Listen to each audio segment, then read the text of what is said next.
Yeah, I think something I have to smile about was in both the stories you mentioned, like being slow and methodical and quiet, and it takes you a long time to set up on these deer. And man, it just seems like it's always been a pet peeve of mine is like people always talk about how light they can be and how fast they can get in the tree and this and that. And I'm gonna one stick. I bet you weren't one sticking up whenever you were trying to get into these trees shooting these deer. I just thought that was a good like tidbit that people may have missed. Like you can really get caught up in these methods of climbing and whatnot. And I don't know. It Yeah, always you it know, makes me I it think makes me nervous sometimes when people start talking about that stuff. It's like I it's think not. Ugh. I relate to that because I often get within like 75 yards Yeah, of bedded deer, and I go up the backside of a tree like that. And if you're doing some sort of acrobatics, you're getting busted.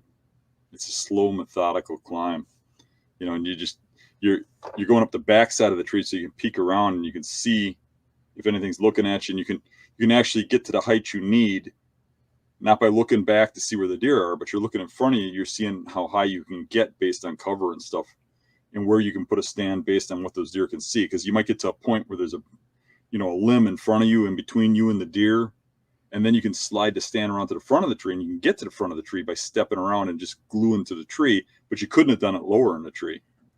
But by facing the deer and using the tree for cover, you can get away with a lot. But you're not going to do that by hanging from a rope, and trying to really high step. You know, I just don't see that working very well. I'm not saying it don't work sometimes. I'm just saying in the long run, the longer you do this, I think the more you get into just you know taking the longer route, carrying a little more equipment, but the right equipment is sometimes the better way. Yeah, it seems like, well, for me at least, the crunch time is when I get to the tree. That's yeah, the most important time. If one clank of your stick, even the wrong bark rubbing, when you're 80 to 100 yards from a bedded deer, it just seems like speed is the last thing that you would want. Right. Like I've told stories where I'll hang off a tree uncomfortably, where my forearms are cramping, and I'll be on the side of a tree for almost an hour before I actually get my tree stand set up, because I'm waiting. I don't want to I've already done all this work. I've scouted all year. I've, stalked my way in. I got to the tree. If I mess it up at that point, like, that's on me. You know what that's not an option for me. And I've done it a lot, but I try to reduce that as much as possible. Yeah. For me, the yeah, hardest part is picking the tree. Yeah.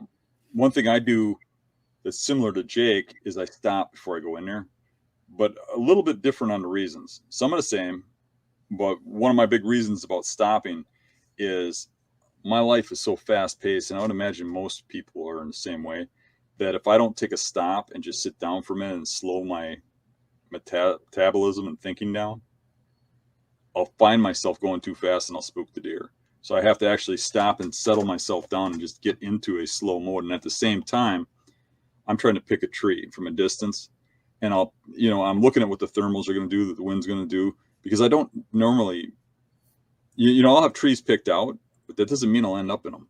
If in a lot of cases, a certain wind or thermal or something can screw you, so you're looking at the exact wind of the day in the spot. And I don't care what anybody says, when you get to a spot you're going to hunt, I mean, when you go out there, you look at the weather, you look at the wind, and you check the wind to make sure the weather's right.